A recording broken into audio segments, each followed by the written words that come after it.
seminário é muito importante. No momento que nós estamos vivendo, eu acho que considerando a trajetória que nós temos, o desenvolvimento da educação escolar indígena, considerando os anos, né, que nós temos de edição do ProLIND, a institucionalização das ações afirmativas que garante, né, a prioridade, um olhar específico, diferenciado para estudantes negros, indígenas e das escolas públicas para o acesso à permanência na educação superior, eu acho que chega num momento muito importante. Nós temos muitas experiências no país, né, e que nós precisamos refletir sobre elas. Eu acho que o ProLIND, em especial, tinha um quadro hoje na apresentação que acabou que o ministro não apresentou, que mostra um pouco qual que é o cenário da educação intercultural indígena nas Américas, né? Nós fizemos um pouco esse mapeamento. O que tem de quais os países têm universidade intercultural, quais países não têm universidades específicas, mas têm cursos específicos. Depois eu acho que esse quadro é interessante a gente circular, e eu acho que a gente precisa conhecer mais essas experiências, porque quando a gente olha o cenário brasileiro, nós avançamos muito, mas o que bem a gente pega, eu falo isso com a Rita, né, é a experiência das licenciaturas. O único curso que hoje ele está, né, a gente pode dizer, institucionalizado nas universidades brasileiras, são as licenciaturas interculturais.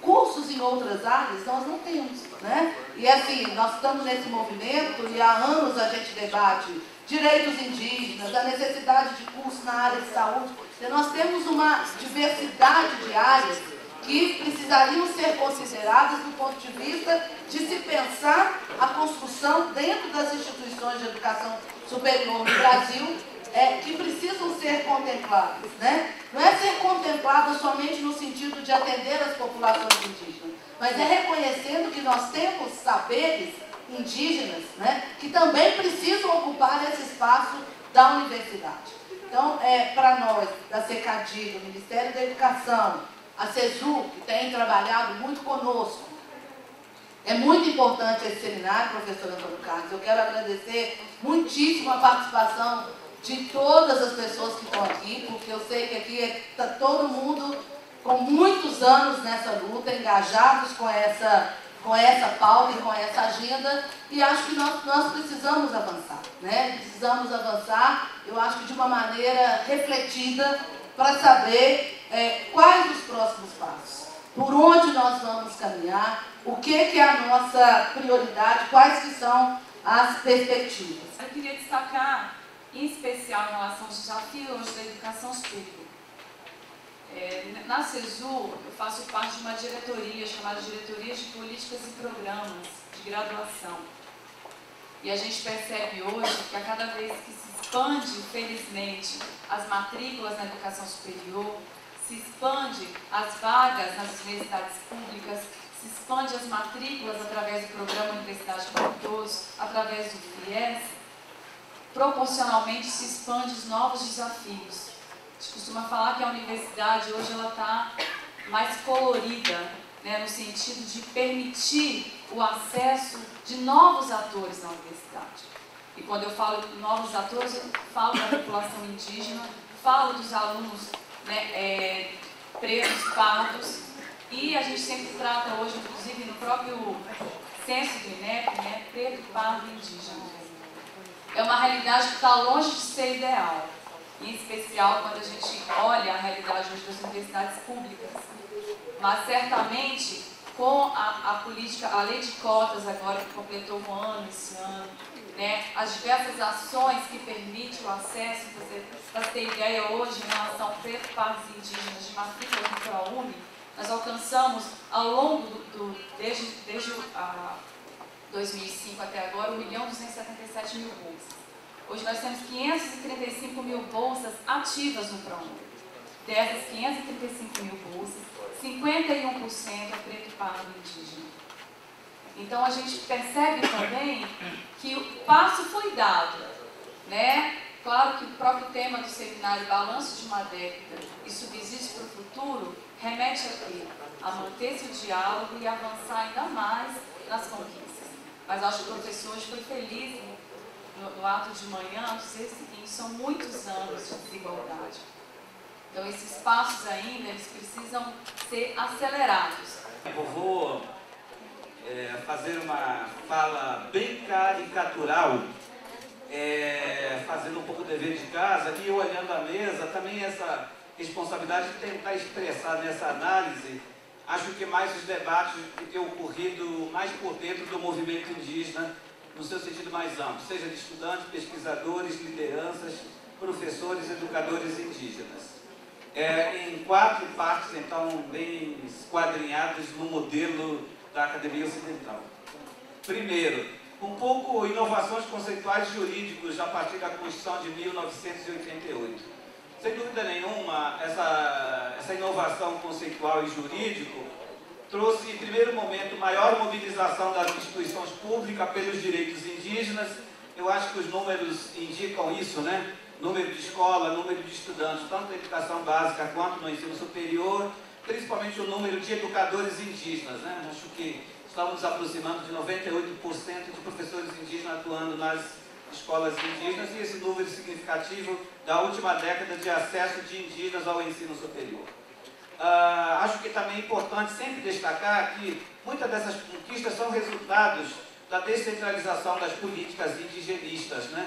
Lá no início da década de 90, a passagem da FUNAI para o Ministério da Educação, com todas as dificuldades, contradições e desafios, mas abriu vários leques, várias possibilidades, embora desigual e fragmentado, né? Mas acho que essa descentralização impulsionou também essas conquistas, principalmente quantitativas, e, obviamente, algumas também qualitativas.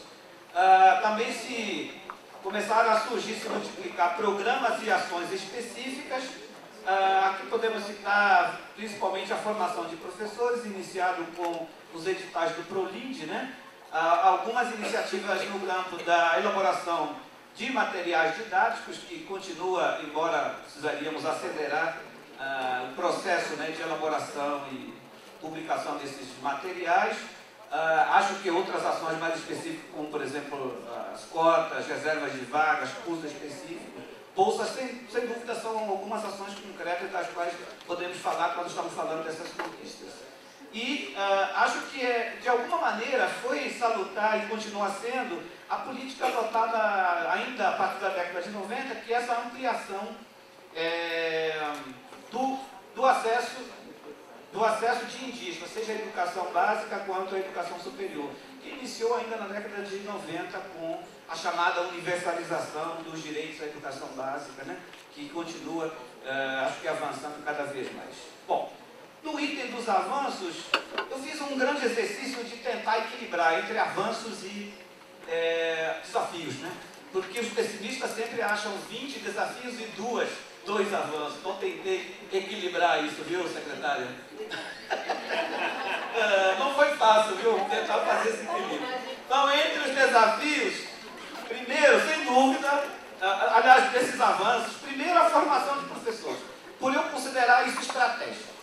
Eu acho que é por aí que se começa a mudar a história da educação escolar nas aldeias com a formação de professores, que ainda deve melhorar também com a melhoria da formação. Quer dizer, eu acho que no primeiro momento a gente foi muito com sede a formar, e às vezes formar com algumas incipiências, que então, ao longo do tempo, temos que ir melhorando. Segundo avanço, acho que em geral as ações afirmativas, né? Acesso variado de indígena ao ensino superior. Acho que é importante destacar isso, acesso variado.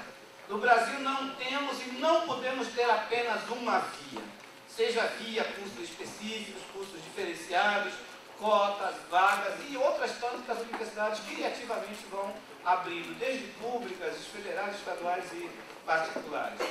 Outros avanços mais recentes, bolsa, né? Na medida que se foi discutindo bolsas, esses programas de bolsas são fundamentais, que ainda precisamos, acho que, aperfeiçoar, mas o fato do governo ter trazido para a pauta do governo é importante. Mas acho que há ainda muita coisa para melhorar.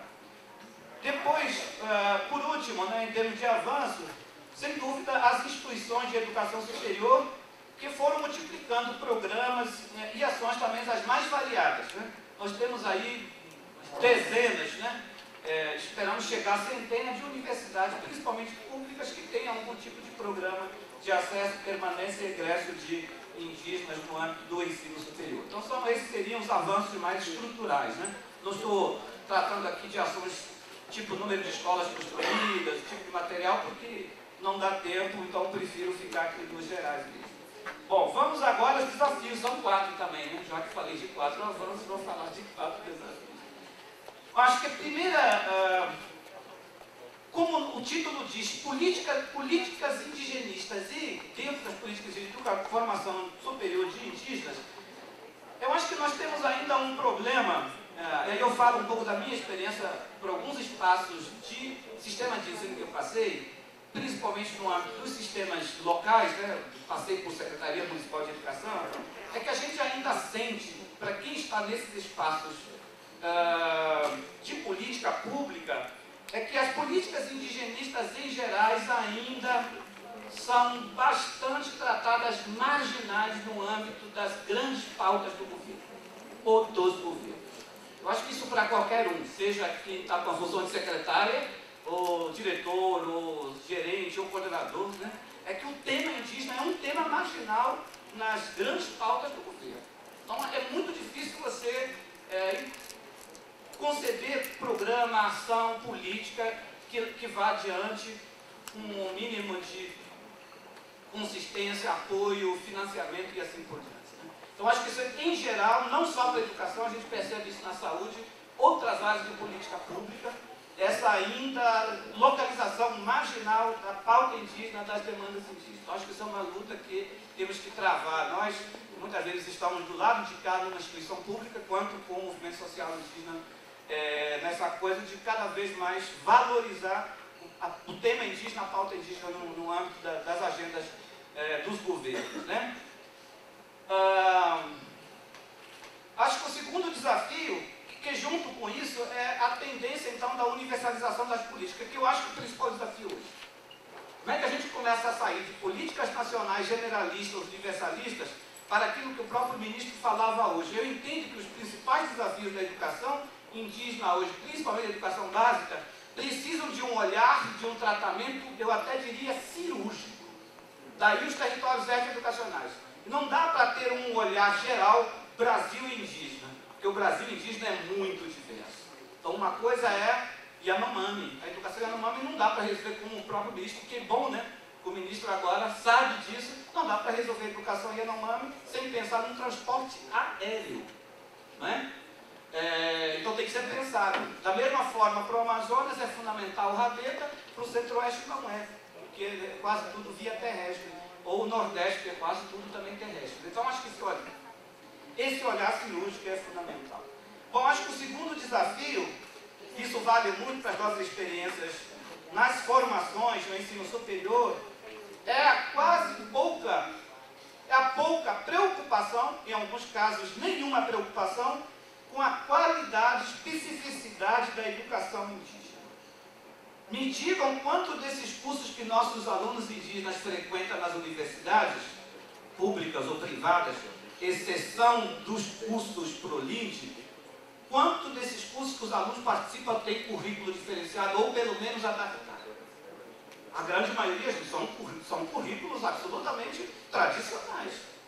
A exceção dos cursos de ProLid, olha lá, algumas com poucas adaptações, né?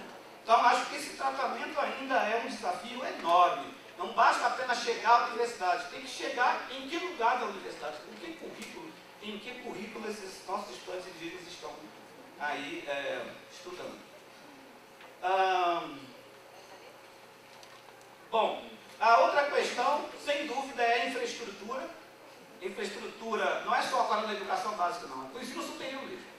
Mesmo os ProLid, né, os cursos da licenciatura culturais sofrem pesados sacrifícios com o problema de duas coisas: infraestrutura e equipes. Que eu acho que é o limite da política de educação indígena hoje se chama infraestrutura e equipe. Por incrível que pareça, né? Não deveria ser difícil de resolver infraestrutura, porque os recursos aumentaram significativamente. E equipes, né? Os anos que eu passei aqui no MEC, esse era o meu drama e acho que continua, né, professora Rita? Que é uma coisa estrutural, isso não diz respeito apenas a uma gestão, né? Como é que a gente consegue gente para trabalhar dentro da educação escolar indígena. Da mesma forma acontece no âmbito das universidades também, a ausência de infraestrutura e equipe. Acho que o último desafio é que há 20 anos, um pouco menos, eu sempre bato no martelo.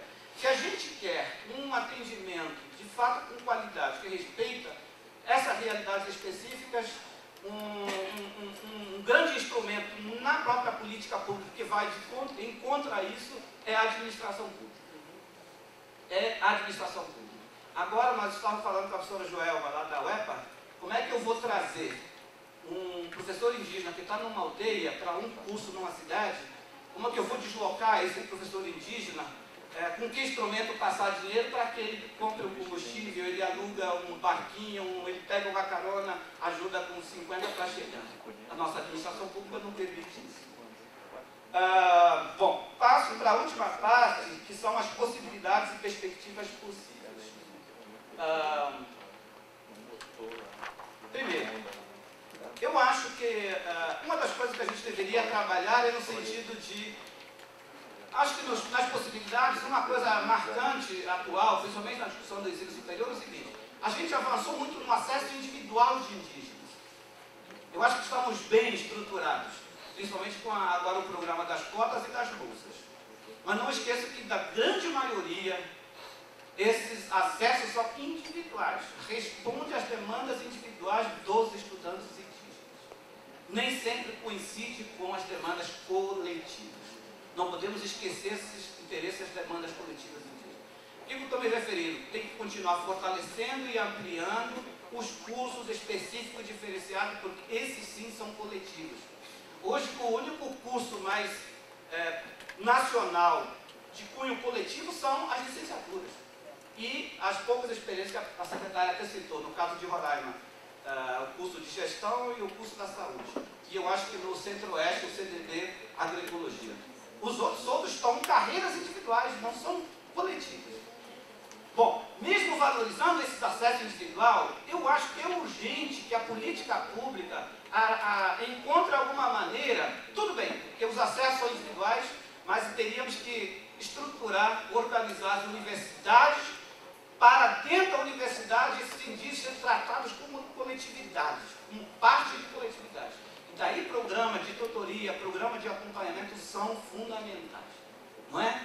Segundo, esses editais de indução são fundamentais, secretário. Não é? Quer dizer, a gente tem que sair da formação de professores para formar médicos, enfermeiros, gestores ambientais, gestores territoriais e assim por diante, por meio de editais.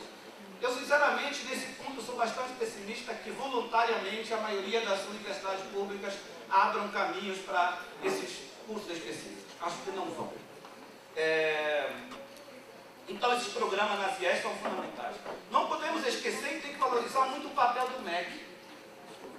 As coisas nos estados e no município, e assim nas universidades, só andam com forte indução do Ministério da Educação. É fundamental, né? A gente tem que trabalhar nessa direção. É preciso ampliar ainda mais, cada vez mais, o diálogo com o movimento indígena, né? Fortalecendo a Comissão Nacional de Educação Escolar Indígena, dar continuidade às conferências, né? Que são bons momentos de avaliação e diálogo, e eu acho que estamos carecendo no Brasil de um Fórum Nacional de Educação Indígena, uma discussão mais ampla e permanente, de alguma maneira, sem esquecer também os fóruns dos territórios, que eu acho que é um momento importante. E uma sensibilização e mobilização cada vez maior das instituições de ensino superior públicas, né? Seja pensando nos currículos, adaptando, inovando, estruturas e equipe. Bom, quero finalizar com uma provocação que nos últimos anos eu me dei conta, quando eu voltei para o Amazonas. Que eu quero concluir isso, o papel do movimento indígena, que a gente não pode esquecer, né? Eu, pessoalmente, sinto que nos últimos anos houve um certo enfraquecimento do próprio movimento indígena pela educação. Eu acho que a gente já foi mais forte, a gente já foi mais mobilizado. É necessário retomar isso. Percebe-se claramente, eu vou citar 2 exemplos para fundamentar isso que eu estou falando, é que no caso brasileiro, acho que é meio que latino-americano, as políticas indigenistas avançam na proporção da mobilização e da pressão do movimento. sem opressão, sem mobilização, as coisas estagnam ou então retrocedem, o que é pior. E eu fiquei pensando, por que no Brasil, os dois estados, e me desculpem os cidadãos desses estados, por que em geral os estados, entre aspas, mais anti-indígenas, as políticas avançam? Veja, onde temos os cursos específicos mais avançados? Em Roraima, que por um bom tempo, e eu acho que continua sendo quase que conhecido por nós como um estado anti-indígena. Né? Acho que Mato Grosso do Sul é outro, onde estão concentrada a maior parte dos indígenas no ensino superior. É outro estado anti-indígena. E está lá umas políticas avançando. Isso significa o quê?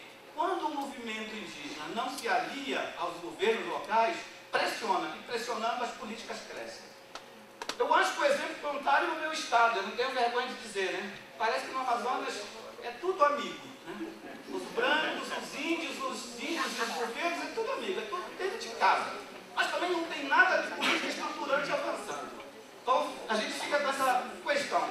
E para concluir mesmo, acho que ainda temos esse desafio da educação diferenciada que nós não podemos esquecer. Agora, eu não tenho resposta, mas está na hora de a gente pensar seriamente a relação entre ensino fundamental, ensino médio e ensino superior.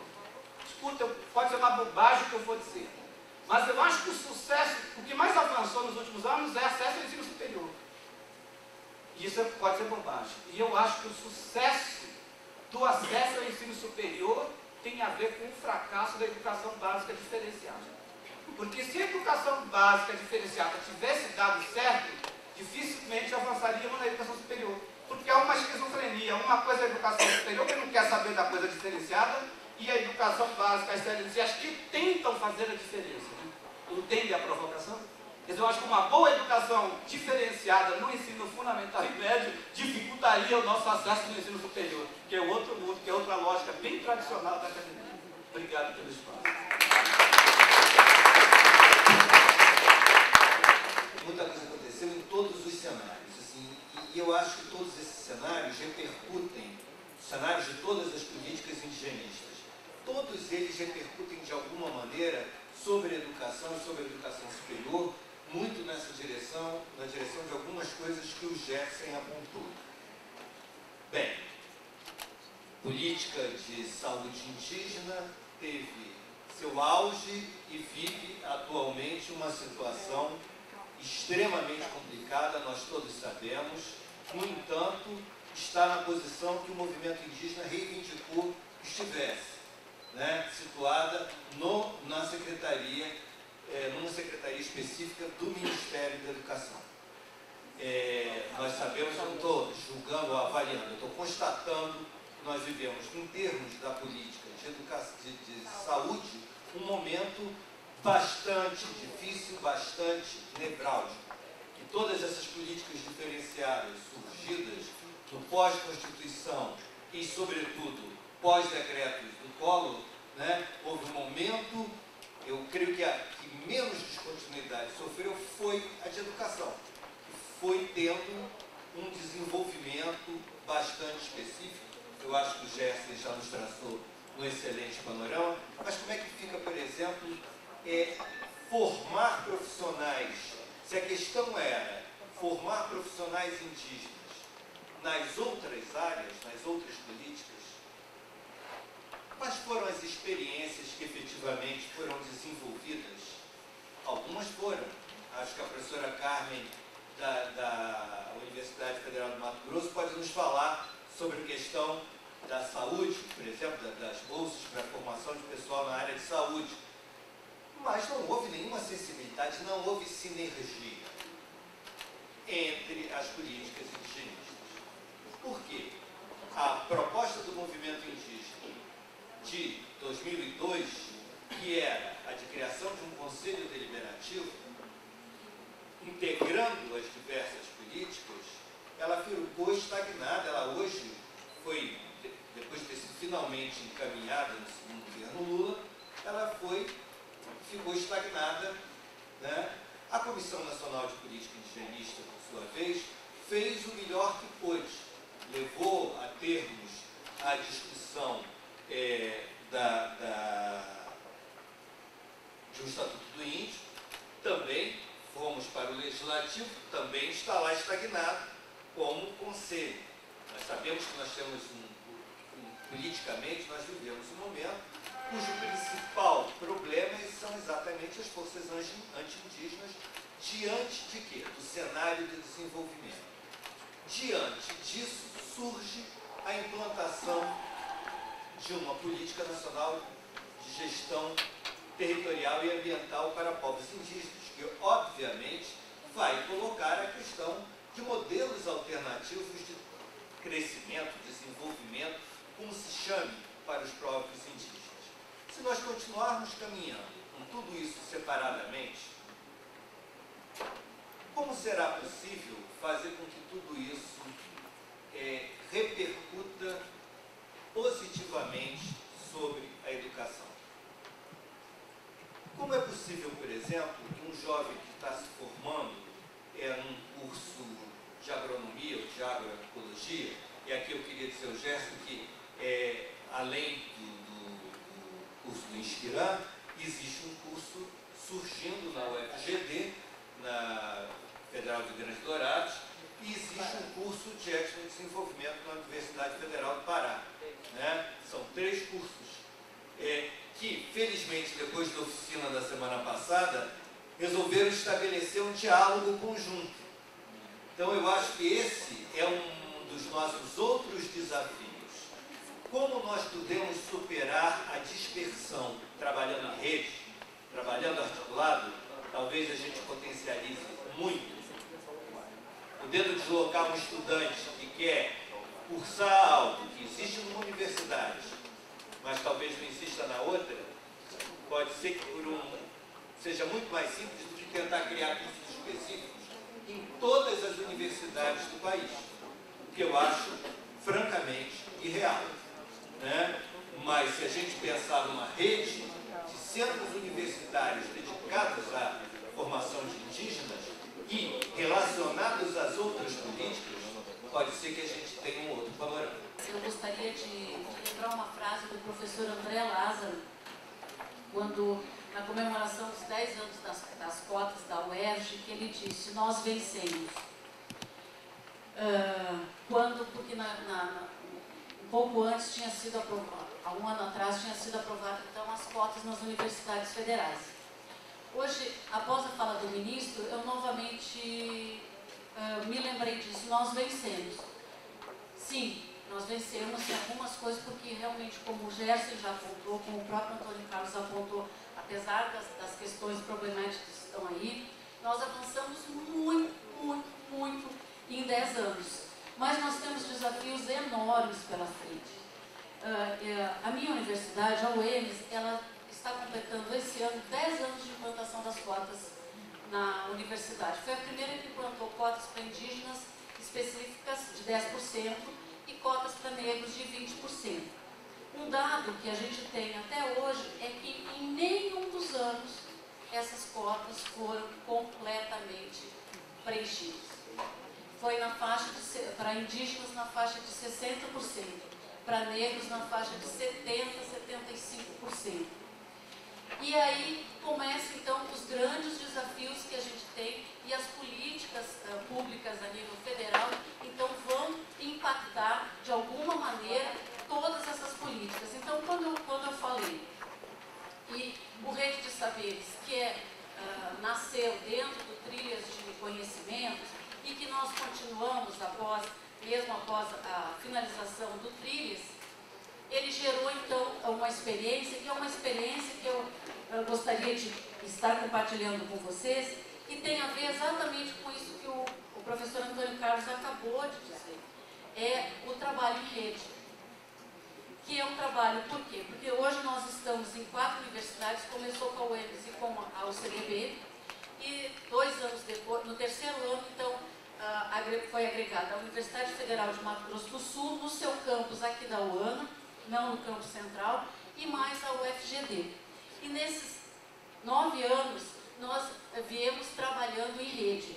E aí vocês me perguntam, olha, 9 anos, 4 universidades trabalhando em rede, não é pouca coisa, é uma experiência bastante grande e grandiosa que a gente coloca, até porque nós, ao mesmo tempo, também fomos, junto com os alunos, também nos modificando. O perfil do aluno também foi modificando ao longo desses 10 anos de universidade e ao longo desses quase 9 anos de Rede Saberes. Por quê? No primeiro momento, onde nós comentávamos, eram principalmente aqueles indígenas que vinham do movimento, do grande movimento, do movimento pela terra, do movimento pela educação, do movimento. E os indígenas que entram hoje são muito mais jovens, têm na faixa dos 16, 17, 18 anos, quando muito, e eles têm um outro perfil, que não é o perfil daqueles primeiros que entraram. E, ao mesmo tempo, nós tivemos também, quanto instituições, que são instituições 3 públicas, sendo uma estadual, 2 federais e mais uma comunitária. Nós também tivemos que ir aprendendo umas com as outras e superando as nossas dificuldades, que são aquelas dificuldades que as universidades têm burocraticamente de lidar com a questão indígena. Então, se a gente perguntar, não vou me lembrar o nome da primeira vez, hoje a universidade está mais colorida, está muito mais colorida, inclusive a Universidade Estadual, o CDB, mas a todo momento tem gente querendo voltar para o preto e no branco, ou um cinza, que é para deixar todo mundo igual. A todo momento, todos os anos, cotidianamente, tem pessoas trabalhando para que essa diversidade deixe de existir. Os acadêmicos indígenas e os acadêmicos negros também sofrem cotidianamente preconceito, isso a gente nem vou destacar muito isso, nem vou repetir, mas cotidianamente. Então, semana passada nós tivemos 2 TCCs defendidos por acadêmicos indígenas em que a temática era indígena. Então isso é muito importante, por quê? Porque eles tiveram que convencer os seus professores de que aquela temática era uma temática válida, que aquela temática era uma temática que tinha valor. Era uma temática que tinha tanta relevância quanto qualquer outra temática dentro do curso. Isso num curso de 2 cursos de licenciatura que, a princípio, pelos resultados que a gente tem, são aqueles cursos em que os preconceitos são um pouco menores. Porque os cursos das exatas, nós só conseguimos, na UEMS até hoje, formar 2 acadêmicos em física. Por toda essa trajetória que já foi comentada aqui, e aí os saberes indígenas, que é um novo programa, então, dentro dessas políticas, essas novas políticas, os saberes indígenas na escola, tentar articular esses conhecimentos para que esses alunos saibam mais, para que aqueles que desejarem entrar na universidade, quando não existirem esses cursos específicos, eles possam ter condições de sentar nos bancos escolares e, de uma maneira a superar e a atender esse preconceito e essa discriminação que eles sofrem cotidianamente de uma maneira mais solidificada, de uma maneira mais forte. E isso, como é que nós conseguimos nessas universidades? É exatamente isso, formando grupos coletivos dentro da universidade. Porque é muito difícil um indígena entrar sozinho no curso. Se ele não tiver um parceiro, ou se dentro da universidade ele não tiver outros indígenas com quem ele possa dialogar, e não tiver parceiros, professores com quem ele possa fazer essa interlocução, isso é muito difícil porque os professores que são afeitos e que têm vontade de trabalhar com a questão indígena são poucos. São poucos por quê? Porque os professores que estão aqui também nós sofremos discriminação e preconceito nas nossas universidades por trabalhar com essa temática. Do negro, do índio, do deficiente. Quer dizer, a temática da diversidade, na política, ela é avançada, ela diz muita coisa do que é esse país, do que são as universidades, mas os nossos colegas, e são colegas novos, a gente nem pode dizer, olha, são aqueles colegas mais antigos, que não fizeram. Não, são colegas que estão entrando hoje na universidade em concursos públicos novos e que aí também são tão preconceituosos quanto talvez os mais reacionários proprietários de terras que nós temos no Mato Grosso do Sul. Então a gente tem que, esses núcleos, esses 4 núcleos que tem, trabalham cotidianamente com os acadêmicos em diálogo, e nunca é um diálogo fácil. Entre as 4 universidades é uma negociação constante entre as 4 universidades, mas isso que eu acho que tem que se destacar. Tem algum momento que a gente tem que deixar, olha, o que a gente quer trabalhar? Qual é o nosso foco? É o acadêmico indígena? É a permanência desse acadêmico indígena? O que a gente tem que fazer para, superando inclusive a questão de universidade? Eu sou estadual, eu sou federal e eu sou comunitário. Então, esse foi um exercício que a gente foi aprendendo ao longo do tempo. E foi aprendendo com os próprios acadêmicos indígenas.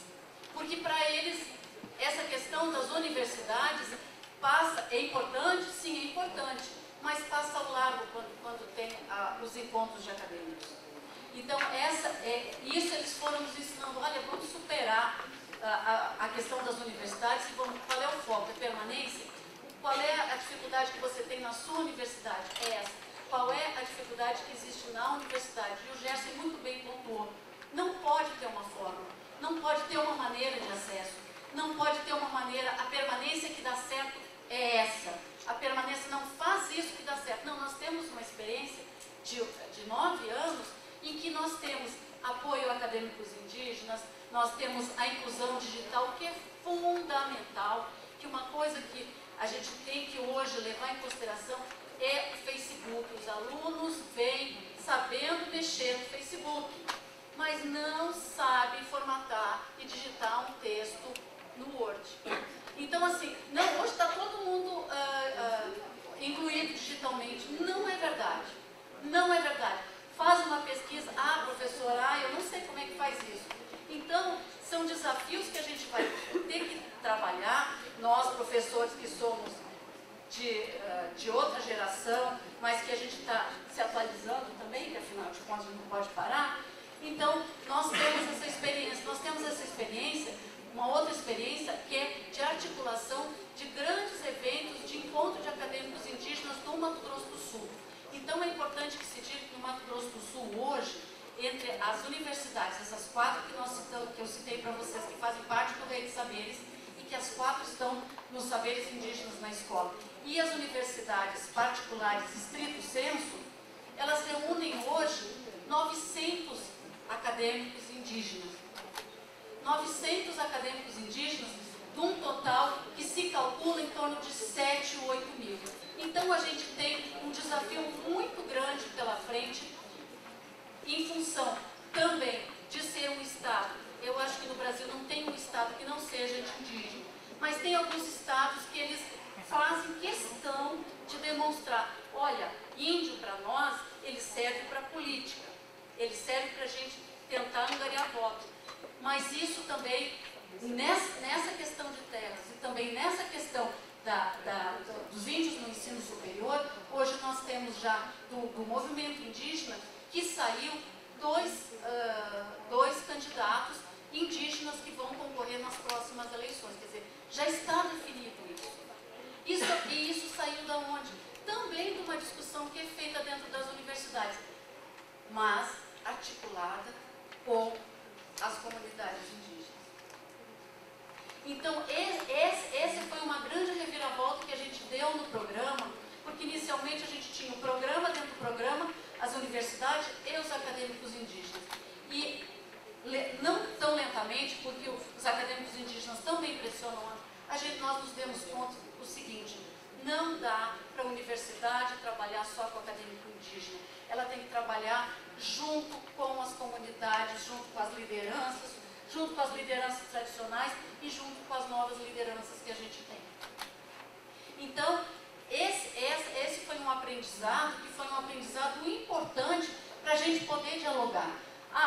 Vocês têm 9 anos de Rede Saberes, vocês estão resolvidos os problemas? Não, gente. Vocês vão relatar problemas que são muitos dos problemas que nós temos. Mas nós temos um campo de diálogo que é fundamental. Então, hoje, a universidade vai até as áreas indígenas. E as áreas indígenas e as lideranças também vem até as universidades. Em algumas universidades, dessas 4, mais, as outras menos, mas todas discutindo e negociando isso e fazendo disso um movimento para quê? Para que o acadêmico indígena ele se sinta parado na universidade, porque ele tem um grupo que o recebe lá. Ele cria um grupo que ele diz, bom, eu não estou sozinho dentro dessa universidade, dessa arena que alguém colocou. Eu acho que ontem alguém disse assim, olha, é uma arena muito difícil para o acadêmico indígena. E também ele diz assim, olha, eu preciso voltar para os meus povos indígenas. E a gente está ali também para apoiar e para discutir e para mostrar, afinal de contas. E nesses eventos eles dizem para as suas lideranças antigas, tradicionais, como queiram chamar, e essas lideranças novas, olha, para que você está no ensino superior? E aí, tanto os professores quanto os alunos vão lá e dizem, nós estamos no ensino superior para isso. No primeiro momento, formou-se professores. Então, hoje no Mato Grosso do Sul, praticamente 95%, 98% na primeira etapa é de professor indígena. Mas a gente tem um gargalo ainda na segunda etapa, no ensino fundamental e no ensino médio, que as licenciaturas interculturais também têm procurado suprir. Então, assim, o que eu tenho para trazer nessa discussão é como formar redes, o professor Antônio Carlos já falou, como formar rede de universidades que atentem para a questão do acadêmico indígena, para além das nossas universidades, das nossas formações estaduais, federais, enfim, mas também como trazer as lideranças para participarem, para discutirem, enfim, currículo e uma série de outras coisas. Então, era nesse sentido que eu gostaria de contribuir, espero ter contribuído e agradecer aqui a mesa, de compartilhar essa mesa aqui também. Muito obrigada.